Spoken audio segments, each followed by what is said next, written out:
My zucchinis ripen from the seeds. Another harvest arrives. Here's a message I received from my zucchinis. Think of social media like a field. You don't control the harvest, but you do plant the seeds. Your story, insights, offerings. Abundance comes not from performance, but from rhythm and genuine connection. And now look at the zucchini to the right.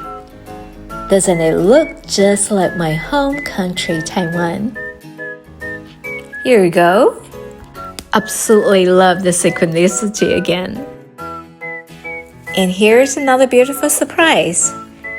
Every new baby pumpkin is a sign that abundance is unfolding, slowly, steadily, without needing to be chased.